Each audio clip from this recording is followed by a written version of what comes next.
कर रहे हैं। हाँ, तो 1 मिनट ये पर्ची निकाल लेते हैं, ठीक है ना।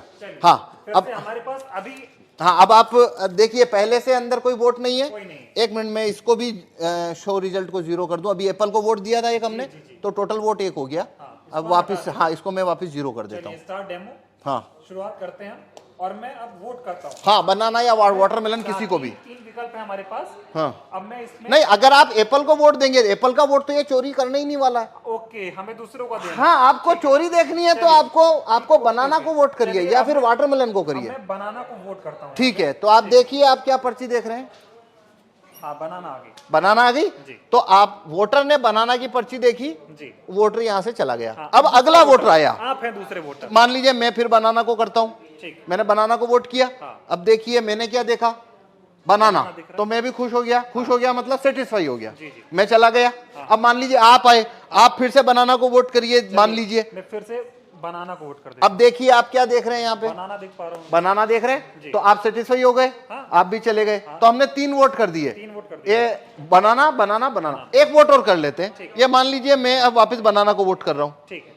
तो ये मैंने बनाना को वोट किया, फिर मैंने देखा सिंबल बनाना। हाँ, ठीक है, 4 वोट किया। 4 वोट किए हैं, चारों बनाना को। चारों बनाना को। तो अंदर से एप्पल का, अब पहले इलेक्ट्रॉनिक वोट देखते हैं। देखिए आइए, हाँ, तो ये शो रिजल्ट कर रहा हूं अब मैं। जी। ये शो रिजल्ट, तो टोटल वोट कितना हुआ है? 4 वोट हुए हमारे। अब एप्पल को कितना मिला? 3 मिला हुआ है। कौन जीता यहाँ? एप्पल। क्या आपने एप्पल को वोट दिया? नहीं दिया। मैंने भी नहीं दिया। हाँ, सभी ने तो बनाना को दिया था। सभी ने बनाना को दिया। लेकिन यहाँ पे तो एप्पल जीत गया है हाँ, और बनाना को तो 1 ही वोट मिला है। हाँ। तो अब हम देखते हैं इलेक्ट्रॉनिक वोट को कागज के वोट से मैच करते हैं, क्योंकि काउंटिंग के दिन भी ऐसा होता है। ठीक। ठीक है। हाँ। तो देखिए अब हम कागज का वोट देखते हैं। ये देखिए, ये कागज का वोट, कितना कागज का वोट है? 4 है। Total vote 4। अब देखिए यहाँ पे टोटल वोट कितना है? 3 एप्पल। नहीं, टोटल वोट कितना है? और यहाँ टोटल वोट कितना है कागज का? 4। एप्पल का कितना वोट है? 3। यहाँ एप्पल का कितना है? 3। और यहाँ बनाना का कितना है? ये बनाना का 1। जबकि तो चारों आप ने बनाना को दिया। तो आप 100% वीवीपैट की पर्चियों की काउंटिंग करिए। ये लो, काउंटिंग कितने की करनी है कर लो काउंटिंग। क्या आपकी चोरी पकड़ में आई? नहीं है अभी, लेकिन मांग ये हो रही है, जो विपक्ष के, जो इंडिया गठबंधन के तमाम नेता हैं, वो ये कह रहे हैं कि वीवीपैट की पर्चियों की 100% मिलान होनी चाहिए। मशीन की गिनती आप बताइए होनी चाहिए क्या? नहीं, इस क्या हिसाब से मतलब? जो आप दिखा रहे हैं, इसमें से तो आप साबित ही नहीं कर पाएंगे कि ऐसा गलत हुआ। भाई ये मैं ना खोलूं हाँ। तो यहाँ पे तो ये होने के बाद में जो बनाना का कैंडिडेट है वो वोटर को बोलेगा भाई तुमने तो मेरे को वोट ही नहीं दिया। वोटर बोलेंगे हमने तो बराबर वोट दिया, पर्ची छपी हुई देखी। सवाल और है, अभी हम जब वोट डाल रहे थे तो यहाँ पे पर्ची ये एक ही दिख रही थी। हाँ, वही पर्ची बार बार कटनी चाहिए पर्ची, जो कि कटती पर नहीं, ऐसे वो, होनी चाहिए। हाँ, पर उसको वोट फुल कट करेगा नहीं, क्योंकि उसको वोट जब चोरी करना है तो वो नहीं करेगा। हाँ, क्योंकि वो फिर पर्ची वहीं दिखती रहती है। हाँ, हाँ, हाँ, ये सारा खेल है। हाँ, ये सारा खेल है। और ये इसको जिस सीट के ऊपर आपको वोट जितना चोरी करना है वैसा उसमें कमांड आप भेज दीजिए तो वैसा होना शुरू हो जाएगा। कुल मिला के साबित होता है कि ईवीएम को आसानी से हैक किया जा सकता है। आसानी से इसमें वोट चोरी हो सकते हैं और वो कभी पकड़ में नहीं आएंगे, क्योंकि यदि मैं ये खोल के ना दिखाऊं तो आप कभी नहीं, ये साबित नहीं हो सकता कि वोट चोरी हुआ है। चुनाव आयोग खोलने देगा नहीं आपको? तो नहीं, चुनाव आयोग तो छूने ना देता। हाँ। वो कहता है, वो जब लास्ट में काउंटिंग होती है तभी वो 5, हर विधानसभा में 5 वीवीपैट खोली जाती है। ठीक है, अभी ये बताइए कि 2024 का चुनाव, जिसे कहा जा रहा है कि लोकतंत्र और संविधान को बचाने का चुनाव हो रहा है, तमाम लोग ऐसा कह रहे हैं, अब की बार अगर बीजेपी को नहीं हराया, अब की बार सत्ता परिवर्तन नहीं हुआ, तो बीजेपी ऐसी पार्टी है जो देश में चुनाव ही नहीं होने देगी। इस तरह के सवाल खड़े हो रहे हैं। इस वक्त में, ऐसे हालात में अगर ईवीएम से चुनाव हो रहा है तो कितना बड़ा खतरा आप देख रहे हैं? देखिए, ये भारत में अभी सारी 545 लोकसभा सीट के ऊपर जो चुनाव होने वाले हैं वो वीवीपैट से होने वाले हैं। हाँ। सभी में कांच है, वो काला है। सभी में लाइट की अवधि 7 सेकंड है।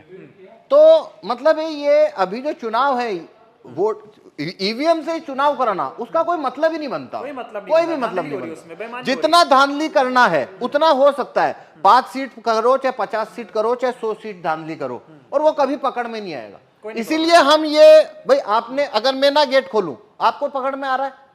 नहीं आ रहा, किसी को आ नहीं सकता। मतलब सारा खेल इसी काले शीशे का है, ये जो हाँ, लगा हुआ है। हाँ, तो इसलिए हम कह रहे हैं कि देखिए, भारत के अंदर सिटीजन के पास कोई ज्यादा राइट्स तो है नहीं।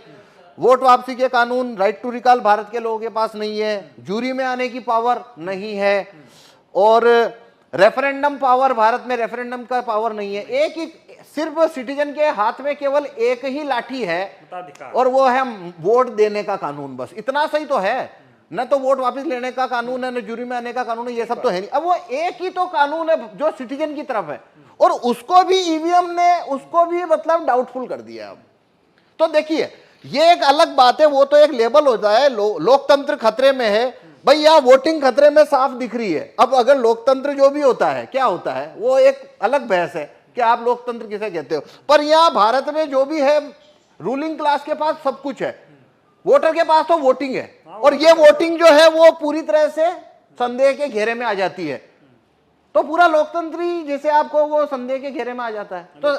तो मेरे से आप पूछो तो 2024 की में जितनी भी पार्टियां, रिकॉग्नाइज पार्टियां जो कि चुनाव लड़ रही है, या वो उन्होंने ये मुद्दा ही गलत उठाया कि भाई 2024 के बाद में यहाँ पे चुनाव ही नहीं होंगे। भाई अभी कहाँ हो रहे हैं? आपने मुद्दा इसको बनाना था कि काला कांच जब तक है, फेल हो रहा है, बस बटन दब रही है, नहीं तो वो अभी भी तो नहीं हो रहा है। भाई मैं समझ पा रहा हूं। देखिए एक बात समझिए, जो व्यक्ति ये कहता है कि 2024 के बाद चुनाव नहीं होंगे, कि भाई क्यों? क्योंकि बीजेपी की अगर सरकार बन गई तो भाई तुम काला कांच जब तक है तो सरकार उनकी बनेगी, वो आप मतलब तो वो तो बात वही खत्म हो गई ना। वो अभी से खत्म तो हो गया आप लोकतंत्र। वो मुद्दा चुनाव के बाद क्यों ला रहे हो? आप चुनाव में ये मुद्दा रखो ना पहले कि भाई जब तक ये कांच काला है हमको आप बैलेट पेपर रखवाइए, और रिकॉग्नाइज पार्टी अगर इस मामले को उठाए तो अभी भी इतना वक्त है कि ये